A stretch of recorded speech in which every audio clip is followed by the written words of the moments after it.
السلام عليكم ورحمة الله وبركاته. الحمد لله نحمده ونستعينه ونستغفره ونؤمن به ونتوكل عليه ونعوذ بالله من شرور أنفسنا ومن سيئات أعمالنا. من يهده الله فلا مضل له ومن يضلله فلا هادي له. ونشهد أن لا إله إلا الله وحده لا شريك له. ونشهد أن محمدا عبده ورسوله صلى الله تعالى على خير خلقه محمد وآله وأصحابه وبارك وسلم تسليما كثيرا. أما بعد فأعوذ بالله من الشيطان الرجيم.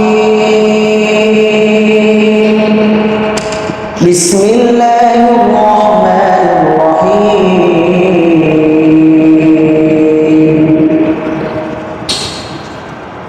الذين يؤمنون بالغيب ويقيمون الصلاة ومما رزقناهم ينفقون. وقال رسول الله صلى الله عليه وسلم: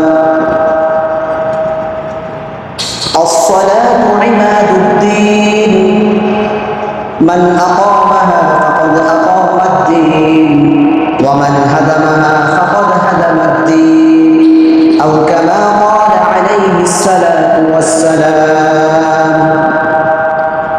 معزز ও মুহতারাম হযরত মুরব্বিয়ানে কিরাম ও দিগার মুসল্লিয়ানে ইজম, আল্লাহ সুবহানাহু ওয়া তাআলার মহান দরবারে লাখো শুকরিয়া জ্ঞাপন করছি, যিনি আমাদেরকে প্রতি সপ্তাহের ন্যায় আজকেও সালাতুল জুমা আদায় করার জন্য মসজিদে আসার তৌফিক দান করেছেন। এই জন্য সকলে বলি আলহামদুলিল্লাহ। আজকে আমরা আলোচনা পেশ করব নামাজের গুরুত্ব ও ফজিলত সম্পর্কে। আল্লাহর রাসূল সাল্লাল্লাহু আলাইহি ওয়াসাল্লাম ইরশাদ করেছেন, ইসলামের ভিত্তি হচ্ছে পাঁচটা। বুনিয়াল ইসলামু আলা খামসিন শাহাদাতি আল্লা ইলাহা ইল্লাল্লাহ ওয়া আন্না মুহাম্মাদার রাসূলুল্লাহ ওয়া ইকামিস সালাতি ওয়া ইতাইজ যাকাত ওয়াল হজ্জি ওয়া সাওমি রমাদান। আল্লাহর রাসূল বলেন, ইসলামের ভিত্তি স্থাপন করা হয়েছে পাঁচটি বিষয়ের উপর। এক নম্বর হচ্ছে কালিমায়ে তয়্যিবার সাক্ষী দেওয়া, আল্লাহ এক, মুহাম্মাদুর রাসূলুল্লাহ সাল্লাল্লাহু আলাইহি ওয়াসাল্লাম আল্লাহর বান্দা এবং রাসূল, এই কথার স্বীকৃতি অন্তরে বিশ্বাস স্থাপন, মুখে এর স্বীকৃতি প্রদান করা। এরপর বলা হয়েছে ওয়া ইকামিস সালাত, নামাজ কায়েম করা। তৃতীয় বলা হয়েছে ওয়া ইতাইজ যাকাত, যাকাত আদায় করা। চতুর্থ বলা হয়েছে ওয়াল হজ, হজ করা। পঞ্চম বলা হয়েছে ওয়া সাওমি রমাদান, রমজানের রোজাগুলো রাখা। এই পাঁচটা ভিত্তির মধ্যে প্রথমটার সাথে মানুষের ঈমান আনা, ঈমানের সাথে আকীদার সাথে সম্পর্ক, আর বাকি চারটা মানুষের আমলের সাথে সম্পর্ক। এর মধ্যে আজকের যে আলোচ্য বিষয় ওয়া ইকামিস সালাত, যে নামাজ কায়েম করা, নামাজ প্রতিষ্ঠা করা। ইসলামের এই পাঁচ বেনার মধ্যে নামাজ প্রতিষ্ঠা করার কথা রাসূলুল্লাহ সাল্লাল্লাহু আলাইহি ওয়াসাল্লাম বলেছেন। নামাজ এত গুরুত্বপূর্ণ, আল্লাহর রাসূল বলেন দিনের খুঁটি হচ্ছে নামাজ। যে আসসালাতু ইমাদুদ্দিন, যে সালাত হচ্ছে দ্বীনের খুঁটি, মান আকামাহা ফাকাদ আকামাদ-দ্বীন, যেই ব্যক্তি নামাজ কায়েম করলো সে যেন গোটা দ্বীনকে কায়েম করে। ওয়া মান হাদামাহা ফাকাদ হাদামাদ-দ্বীন, আল্লাহর হাবিব বলেন যেই ব্যক্তি নামাজকে ধ্বংস করলো, নামাজ পড়লো না, নামাজকে নষ্ট করলো, সে যেন গোটা দ্বীনকে নষ্ট করে। এই নামাজের মাধ্যমে বান্দার সাথে আল্লাহর সম্পর্ক গাঢ় হয়, বান্দা আল্লাহর নৈকট্য অর্জন করে। এই জন্য কোরআনুল কারীমের মধ্যে আল্লাহ সুবহানাহু ওয়া তাআলা বলেন উসজুদ ওয়াকতারিব, তুমি সিজদা করো, তুমি খোদার দরবারে তোমার মাথাটাকে নুয়ে দাও, ওয়াকতারিব, তার ফলে তুমি তোমার রবের নিকটবর্তী হতে পারবে, তোমার রবের কাছের বান্দা তুমি হতে পারবে।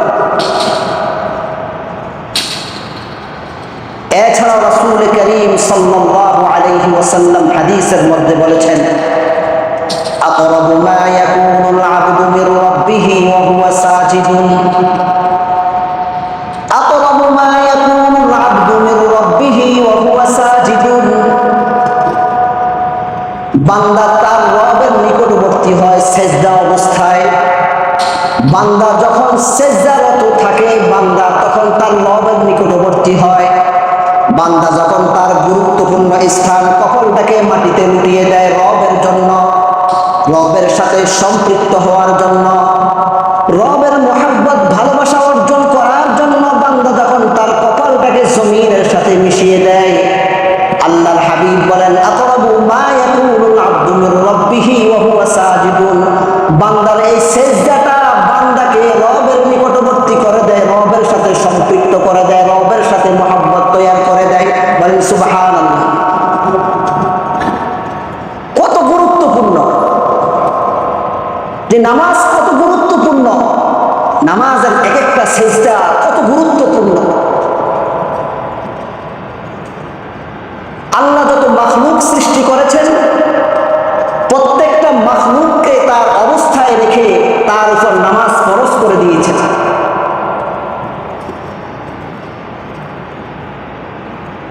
শাহ আব্দুল আজিজ মুহাদ্দিস দেহলভী রাহমাতুল্লাহি আলাইহি বলেন প্রত্যেকটা মাখলুককে তার অবস্থায় তার অনুকূলে তার জন্য নামাজ ফরজ করে দিয়েছেন। যেমন কোন মাখলুক আছে এমন সে শুধু দাঁড়িয়ে দাঁড়িয়ে কিয়াম করবে আর তাসবিহ পাঠ করবে, তার রুকু নেই, তার সিজদা নেই, সেটা হচ্ছে গাছ। পৃথিবীতে অসংখ্য অগণিত আল্লাহর গাছ এই মাখলুকগুলো আছে, এই মাখলুকগুলোর কাজ হচ্ছে দাঁড়িয়ে দাঁড়িয়ে তাসবিহ পাঠ করা, তাসবিহ পাঠ করা। এগুলো কোনো রুকু নেই, সিজদা নেই। অপরদিকে আল্লাহর আরো মাখলুক আছে যে মাখলুকগুলো রুকুতে থাকবে, ওদের কোনো সিজদা নেই, ওদের কোনো কিয়াম নেই। সেগুলো হচ্ছে চতুষ্পদ জন্তু। চতুষ্পদ জন্তুগুলো সব সময় নোয়ানো রুকু অবস্থায় থাকে, কখনো তার কিয়াম নেই, সিজদা নেই, সব সময় রুকু অবস্থায় থাকে। আর কিছু মাখলুক আছে এমন সব সময় সিজদারত অবস্থায় থাকে। সাপ, বিচ্ছু সহ অন্যান্য যে কীট পতঙ্গগুলো আছে সব সময় মাটির সাথে নুয়ে থাকে, এগুলো সিজদারত অবস্থায় থাকে। শাহ আব্দুল আজিজ মুহাদ্দিস দেহলভী রাহমাতুল্লাহি আলাইহি বলেন যে প্রত্যেকটা মাখলুকের তার অবস্থা অনুযায়ী আল্লাহ তাআলা তার জন্য নামাজ ফরজ করে দিয়েছেন, নামাজ তার জন্য ফরজ করে দিয়েছেন।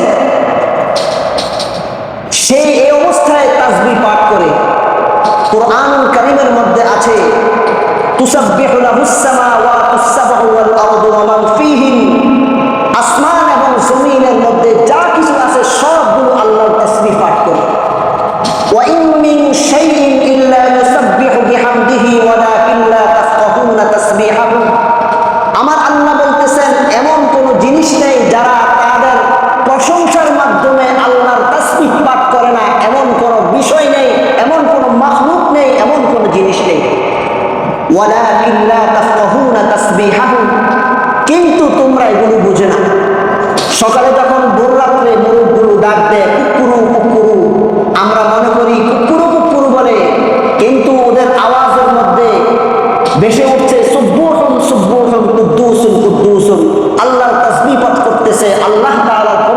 ঘোষণা করতেছে। এই জন্য আল্লাহ সুবহানাহু ওয়া তাআলা নামাজের প্রথম তরিকা আল্লাহ তাআলা নবীদেরকে বলেছেন, নামাজ আদায় করো, নিজেদের আহলদেরকে নামাজের কথা বলো। আল্লাহ রাব্বুল আলামিন হযরত ইসমাঈল আলাইহিস সালামকে বললেন, ওয়া কানা ইয়া'মুরু আহলাহু বিস-সালাতি ওয়াজ-যাকাত ওয়া কানা 'ইনদা রাব্বিহি মারদিয়া। ইসমাঈল আলাইহিস সালাম তার পরিবারকে নামাজের কথা বলতেন, যাকাত আদায় করার কথা বলতেন। ওয়া কানা 'ইনদা রাব্বিহি মারদিয়া। ইসমাঈল আলাইহিস সালাম তার রবের কাছে অতি প্রিয় ছিল। এমনি ভাবে মূসা আলাইহিস সালাম বলতেন, ইন্নানি আনাল্লাহু লা ইলাহা ইল্লা আনা ফা'বুদনি ওয়া আকিমিস সালাতা লিযিকরি। মূসা আলাইহিস সালাম বলতেন, ইন্নানি আনাল্লাহ। আল্লাহর ঘোষণা মানুষকে বলতো, আমি আল্লাহ ছাড়া আর কোনো ইলাহ নেই, আমি আল্লাহর তোমরা ইবাদত করো। ওয়া আকিমিস সালাতা লিযিকরি, আমি আল্লাহর শরণার্থে মূসা নামাজ কায়েম করো। এমনি ভাবে হযরত ইব্রাহিম আলাইহিস সালাতু ওয়াস সালাম আল্লাহর কাছে দোয়া করলেন, রব্বি জাআলনি মুকিমাস সালাতি ওয়া মিন যুররিয়্যাতি রব্বানা ওয়া তাকাব্বাল দুআ। রব্বি জাআলনি মুকিমাস সালাত। ইব্রাহিম আলাইহিস সালাম বলেন, আল্লাহ আমাকে আপনি নামাজ প্রতিষ্ঠাকারী বানান, নামাজ প্রতিষ্ঠাকারীর অন্তর্ভুক্ত করেন।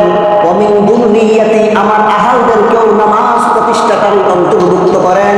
রব্বানা তাকাব্বাল মিন্না, আয় আমার রব আপনি আমাদের দোয়া কবুল করেন। বলেন সুবহানাল্লাহ।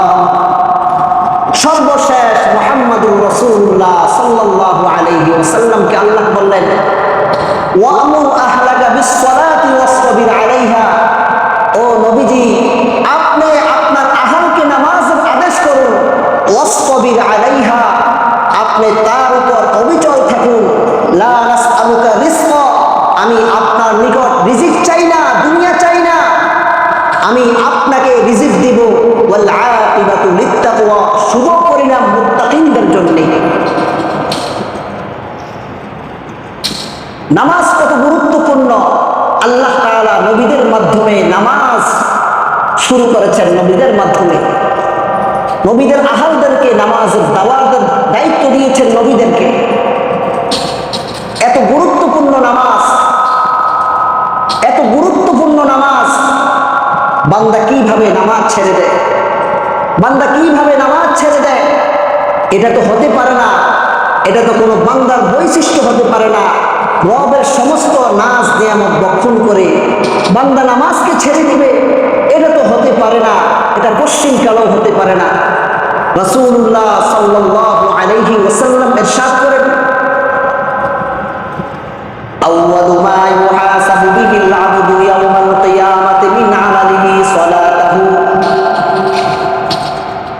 ওয়া ইন ফাসাদাত ক্বাদ আফলাহা ওয়ানজাহা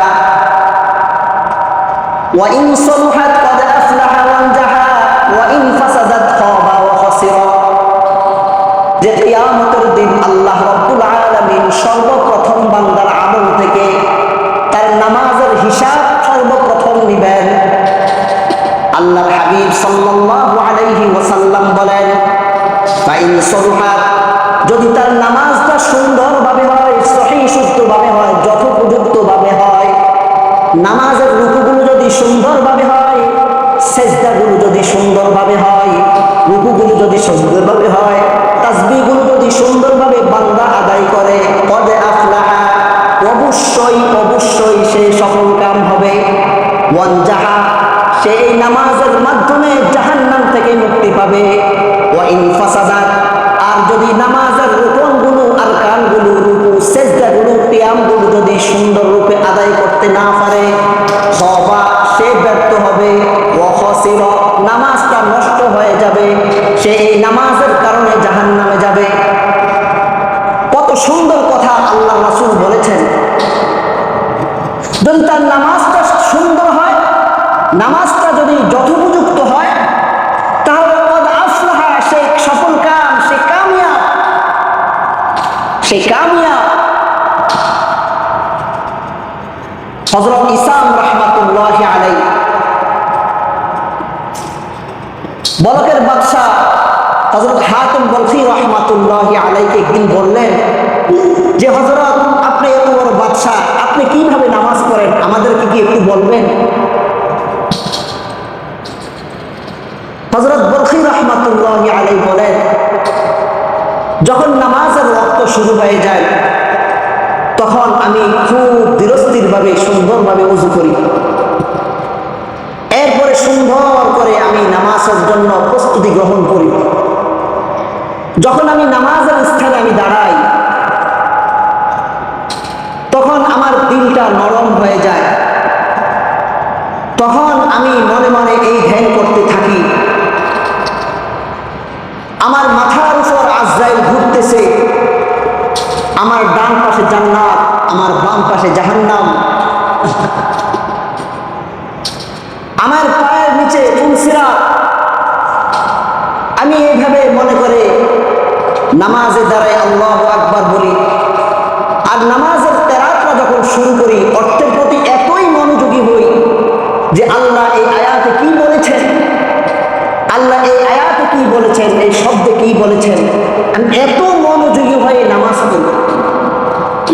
আর মনে মনে এই চিন্তা করতে থাকি, এই নামাজ আমার জিন্দেগীর শেষ নামাজ, হয়তো ভবিষ্যতে আমায় আর কখনো নামাজ পড়তে পারবো না, আল্লাহ হয়তো সুযোগ আমাকে নাও দিতে পারেন। আমি আরো চিন্তা করি, হয়তো আল্লাহ তাআলা আল্লাহর অশেষ মেহেরবানি রহমতের কারণে আমার নামাজকে কবুল করবেন। আবার এটাও ভয় করি, হয়তো আল্লাহ সুবহানাহু ওয়া তাআলা আমার বদআমলের কারণে আমার নামাজকে ফাসিক করে দিতে পারেন, নামাজকে কবুল নাও করতে পারেন।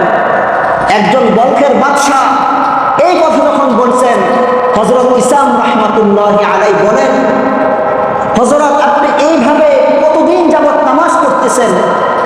বলখী রাহমাতুল্লাহি আলাইহি বলেন, হযরত ইসাম, আমি 30 বছর যাবত এইভাবে চিন্তা ফিকির করে নামাজ পড়তেছি।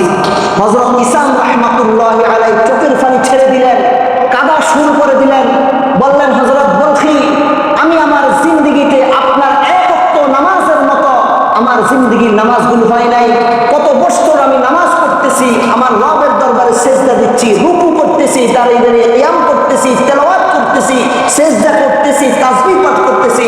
হযরত বলখী, আপনি নামাজের যে বর্ণনা আপনি আমাকে দিলেন, আপনার এক ওয়াক্ত নামাজের মতো আমি ইসামের এক ওয়াক্ত নামাজও জিন্দেগি বলা হয় নাই, জিন্দেগির এক ওয়াক্ত নামাজও আপনার নামাজের মতো হয় নাই। কত কঠিন!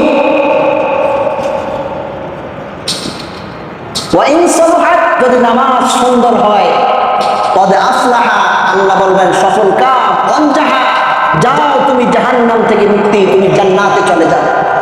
ওয়াইন ফাসাদাত, নামাজ যদি ত্রুটিযুক্ত হয় তাহলে আপনার কি অবস্থা হবে? আল্লাহ রাসূল সাল্লাল্লাহু আলাইহি ওয়াসাল্লাম হাদিসের মধ্যে বলেন,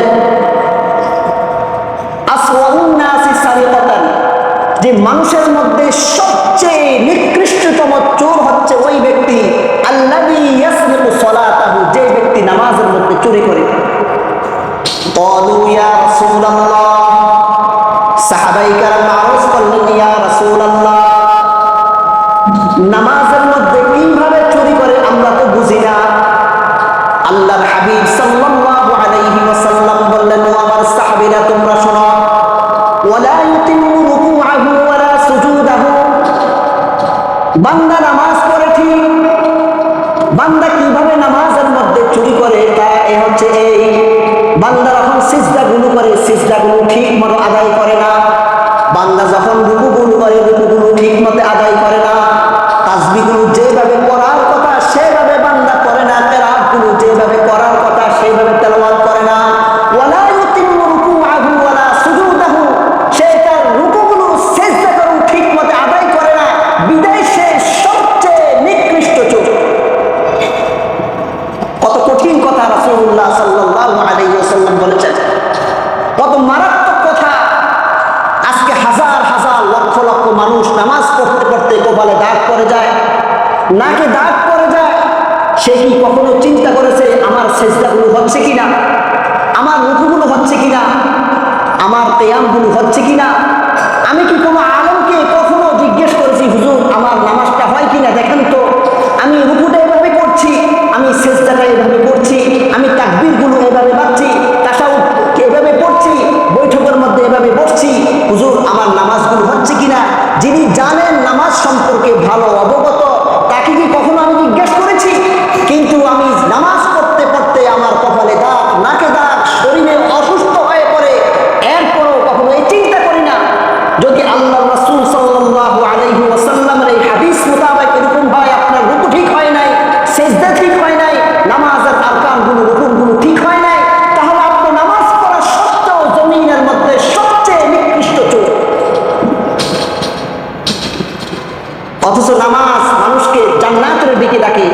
কিন্তু আপনি নামাজ পড়ে কি হয়েছেন? ওয়া ইন ফাসাদাত খাবা ওয়া খাসিরা। আল্লাহর হাবিব বলেন, যার নামাজ সুন্দর হয় নাই, যার নামাজ যথোপযুক্ত হয় নাই, খাবা সে ব্যর্থ, ওয়া খাসিরা গোটা পরিপূর্ণরূপে ক্ষতিগ্রস্ত। সকল বলেন নাউজুবিল্লাহ। এই জন্য মুহতারাম হাজিরিন, নামাজের প্রতি যত্নবান হওয়া চাই। ইয়া আইয়ুহাল্লাযীনা আমানু কু আনফুসাকুম, নিজে আগে বাঁচবো, নিজের নামাজগুলো ঠিক করব, আমার সন্তানের নামাজগুলো ঠিক করব, আমার বাসার যে পরিবার তাদের নামাজগুলো ঠিক করাবো। আমরা সবাই নামাজের প্রতি বেখবর। এটা কেন? অথচ আল্লাহ রাব্বুল আলামিন বলেন, আল্লাযীনা ইউকিমুনাস সালাতা ওয়া মিম্মা রাযাকনাহুম ইউনফিকুন, যারা নামাজ প্রতিষ্ঠা করে, আমি যে রিজিকগুলো দেই এর থেকে তারা ব্যয় করে। আল্লাহ বলেন, উলাইকা হুমুল মুমিনুনা হাক্কা, তারা সত্যবাদী মুমিন, তারা হক মুমিন। লাহুম দারাজাতুন ইনদা রাব্বিহিম ওয়া মাগফিরাতুন ওয়া রিজকুন কারীম, তাদের রবের নিকট তাদের অনেক মর্যাদা, ওয়া মাগফিরাতুন তাদেরকে ক্ষমার ঘোষণা, ওয়া রিজকুন কারীম উত্তম রিজিকের ব্যবস্থা আল্লাহর পক্ষ থেকে। বলেন সুবহানাল্লাহ। অন্য আয়াতে আল্লাহ তাআলা বলেন, ইন্নাস সালাতা তানহা আনিল ফাহশাই ওয়াল মুনকার, নিশ্চয়ই নামাজ মানুষকে অশ্লীল গর্হিত কাজ থেকে হেফাজত করে। নিশ্চয়ই নামাজ মানুষকে অশ্লীল গর্হিত অন্যায় কাজ থেকে বিরত রাখে। নামাজ যদি নামাজের মতো হয়, যে সাহাবায়ে কেরাম নামাজ পড়তেছেন, পিছন দিয়া শত্রুরা তরবারি দিয়ে আঘাত করেছে, খবর নেই, রক্ত পড়তেছে, খবর নেই, তেলাওয়াত দিয়ে শুরু করেছেন, কি যে মজা পাইতেছেন, পিছন দিয়ে রক্ত পড়তেছে, বর্ষা মারছে, তীর দিয়ে আঘাত করছে, খবর নেই, কি নামাজ পড়তেছেন, মনে হচ্ছে যেন রব্বে কারীমের সাথে মুআনাকা করতেছেন। এটা হচ্ছে নামাজ। আজকে আমার আপনার নামাজ হচ্ছে এমন, একটা মশা কামড়ায়, কারণ চলে যায়, তার নামাজে মন বসে না। কতক্ষণ ইমাম সাহেব নামাজ শেষ করবে সে একটু শান্তি থাকে। ইমাম সাহেব যদি কেরাত একটু পরে নেয়, নামাজের পরে বলে, ধমক দিয়ে বলে, দেখেন না আপনি কারেন্ট নেই, আপনি এত বড় কেরাত কেন নিলেন? এই বেটা, ইমাম সাহেব নামাজ কেরাত ছোট করবে না বড় করবে সেটা কি তোকে জিজ্ঞেস করবে? ইমামের গতিতে থাকবে। দ্বীনি কোনো বিষয়ে ইমামকে কেউ কোনো পরামর্শ দিতে পারবেন না, একমাত্র আলেম ওয়ালা ছাড়া। ইমাম কি রুকু তাসবিহ 5টা পড়বে না 7টা পড়বে সেটা আপনার থেকে জানতে হবে না। উনি মাসলা জানে বিদায় ইমামতি করে, উনি মাসলা জানে বিদায় নামাজ তেলাওয়াত করে। কারেন্ট নাই, আপনার গরম লাগে, ইমাম সাহেব সেদিকে লক্ষ্য করলে হবে না।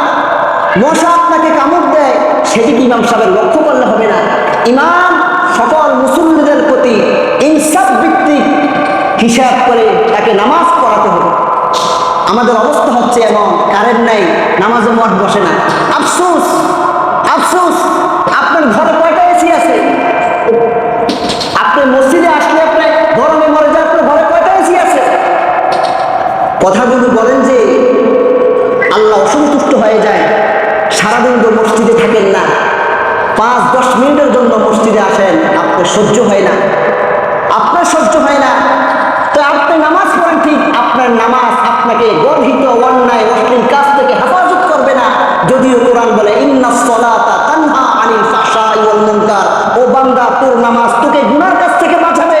কিন্তু বাঁচাচ্ছে না, কারণ হচ্ছে আমার নিয়তে গরমিল, আমার নিয়ত ঠিক নাই, আমার মন ঠিক নাই। আমি নামাজ পড়তেছি, নামাজের মধ্যে ভিন্ন চিন্তা ফিকির আমার মধ্যে কাজ করতেছে, যার কারণে হাজারো নামাজ পড়তে পড়তে আমার কপালে দাগ পড়েছে, নাকে দাগ পড়েছে, ঠোঁটে দাগ পড়েছে, হাঁটুগুলো একেবারে ঘষে শেষ হয়ে গিয়েছে। এরপরও নামাজ আমার কোনো ফায়দা দিচ্ছে না। কারণ হচ্ছে আপনার ভিতরটা ঠিক নেই। আপনার ভিতর পরিষ্কার করেন, আপনি আল্লাহর সন্তুষ্টির জন্য কষ্ট মুশাক্কাত সবগুলোকে সহ্য করে নামাজ পড়েন। ইনশাআল্লাহ আপনার নামাজ আপনাকে গুনাহ থেকে বাঁচাবে, আপনার নামাজ আপনাকে ঘুষ থেকে বাঁচাবে, আপনার নামাজ আপনাকে জুয়া থেকে বাঁচাবে, আপনার নামাজ আপনার পরিবারকে গুনাহ থেকে বাঁচাবে, আপনার নামাজ আপনাকে পর্দা থেকে বাঁচাবে। সব ক্ষেত্রে আপনাকে আল্লাহর রহমতে অবশ্যই অবশ্যই আপনাকে বাঁচাবে। যদি আপনার নামাজটা নবীওয়ালা নামাজ হয়, যদি আপনার নামাজটা সাহাবীওয়ালা নামাজ হয়, যদি আপনার নামাজটা তাবিওয়ালা নামাজ হয়।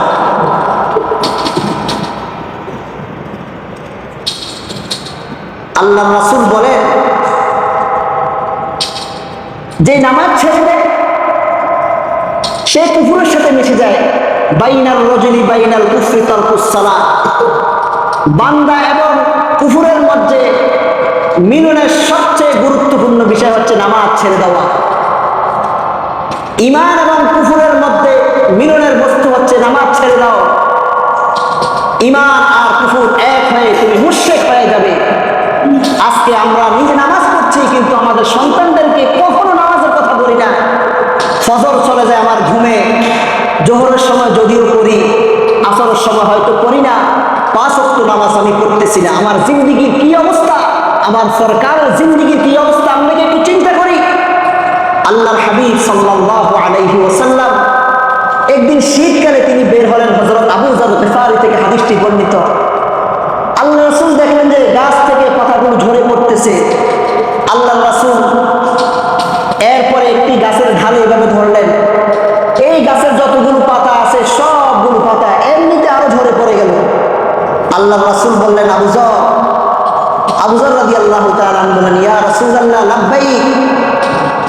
কখনো মুসলিম বান্দা যখন আল্লাহর সন্তুষ্টির জন্য নামাজ আদায় করে, ইয়াতাহাফাতু আনহু যুনুবুহু কামা তাহাফাতু হাযাল ওয়ারকু মিন হাযিহিশ শাজার, এই গাছের পাতাগুলো যেভাবে ঝরে পড়ে গেছে, কোন মুসলিম বান্দা যখন আল্লাহর সন্তুষ্টির জন্য নামাজ পড়ে, ঠিক তার গুনাহগুলো এই গাছের ডাল থেকে যেভাবে পাতাগুলো ঝরে পড়ে গেছে, ঠিক সেভাবে তার গুনাহগুলো ঝরে পড়ে যাবে। সুবহানাল্লাহ।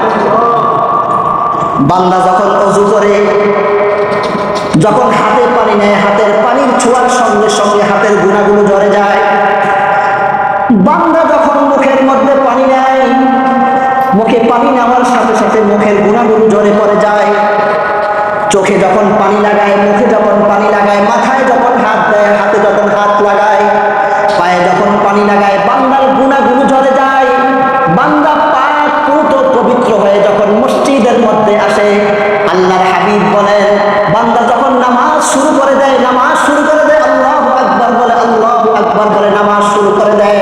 যখন শুরু করে দেয় আলহামদুলিল্লাহি রাব্বিল আলামিন, আল্লাহর প্রশংসার মাধ্যমে নামাজ শুরু করে দেয়, আল্লাহর হাবিব বলেন তার গুনাহগুলো ওই পাতা যেভাবে ঝরে পড়েছে এর চেয়ে অতি তাড়াতাড়ি তার গুনাহগুলো এইভাবে তার আমলনামা থেকে ঝরে পড়ে যায়। মুহতারাম হাজিরিন, আল্লাহর রাসূল সাল্লাল্লাহু আলাইহি ওয়াসাল্লামের আখির ওসিয়ত, আখির উপদেশ ছিল। হযরত আয়েশা সিদ্দিকা রাদিয়াল্লাহু তাআলা বলেন, আল্লাহর রাসূল অন্য স্বামীদের মতো আমাদেরকে নিয়ে আনন্দ করত, ফুর্তি করত, কত রসিকতা করত, কিন্তু যখন নামাজের আযান হয়ে যায় মনে হচ্ছে যেন আল্লাহর হাবিব আমাদেরকে চিনেই না। এমন ভাবে তিনি বের হয়ে যায়, মনে হচ্ছে যেন আমরা ওনার কেউ না। নামাজের এত পাবন্দি। আল্লাহর হাবিব সাল্লাল্লাহু আলাইহি ওয়াসাল্লামের আখির ওসিয়ত। হযরত আয়েশা সিদ্দিকা বলেন, আল্লাহর রাসূল গড়গড়া অবস্থায় আর মুখ দিয়ে গড়গড় করতেছে, আসসালাত আসসালাত আসসালাত ইত্তাকুল্লাহা ফীমা মালাকাত আইমানুকুম। ও আমার উম্মতরা, তোমরা নামাজের প্রতি যত্নবান হও। ও আমার উম্মতরা, তোমরা নামাজের প্রতি যত্নবান হও। তোমাদের দাস দাসী অধীনস্থদের প্রতি তোমরা আল্লাহকে ভয় করো। অন্য হাদিসের মধ্যে আসছে আল্লাহর হাবিব সাল্লাল্লাহু আলাইহি ওয়াসাল্লাম যখন একেবারে মৃত্যু সজ্জায় মাগরিবের নামাজ কোনো রকম কষ্টে ইমামতি করেছেন, যখন এশারের সময় হয়ে গেছে, আল্লাহর হাবিব বলতেছেন, ও আমার সাহাবীরা, নামাজ কি শেষ হয়ে গিয়েছে? সাহাবায়ে কেরাম বলেন, ইয়া রাসূলুল্লাহ, আপনার জন্য সকলে অপেক্ষমান। আল্লাহর রাসূল দাঁড়াবেন, আবার অজ্ঞান হয়ে পড়লেন, আবার যখন হুঁশ হলেন আবার বললেন, নামাজ কি শেষ হয়ে গেছে? সাহাবায়ে কেরাম বলেন, ইয়া রাসূলুল্লাহ, সবাই অপেক্ষমান, আপনি যাবেন ইমামতি করবেন। এইভাবে আল্লাহর হাবিব 3 বার অজ্ঞান হয়ে পড়লেন। এরপরে আল্লাহর হাবিব বললেন, মুরু আবা বকরিন ইউসাল্লি বিন্নাস। ও আমার সাহাবীরা, তোমরা আবু বকরকে বলো সে যেন লোকদেরকে নিয়ে নামাজ পড়ে। এরপরে আল্লাহর হাবিব সাল্লাল্লাহু আলাইহি ওয়াসাল্লাম দুজন সাহাবীর কাঁধে এইভাবে ভর দিয়ে, ও হাদিসের ভাষায়, বুখারীর ভাষায়, ওয়ারিজিলাহু তাকুত্তানা ফিল আরদ, পাগুলো জমিনের মধ্যে হেসে হেসে তিনি সাহাবীর কাঁধে ভর দিয়ে মসজিদে গিয়ে নামাজ আদায় করেছেন। যেই নবীর আগের সমস্ত গুনাহ মাফ, লিয়াগফিরা লাকাল্লাহু মা তাকদ্দামা মিন যামবিহি ওয়া মা তাআখার, নবীর আগের সমস্ত গুনাহগুলো মাফ, নবীর পরের সমস্ত গুনাহগুলো মাফ। মৃত্যু সজ্জা অবস্থায় নামাজের জন্য দাঁড়াবেন, অজ্ঞান হয়ে পড়েন, নামাজের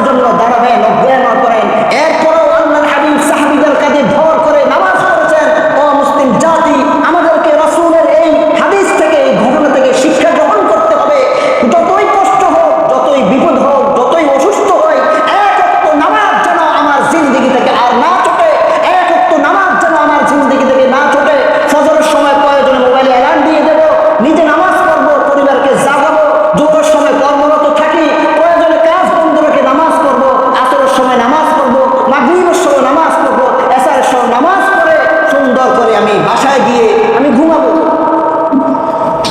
আল্লাহ সুবহানাহু ওয়া তাআলা যেন আমাদের প্রত্যেকটা মুসলমান ভাইকে নামাজের প্রতি যত্নবান হয়ে আল্লাহকে সন্তুষ্ট করে এই নামাজের মাধ্যমে যেন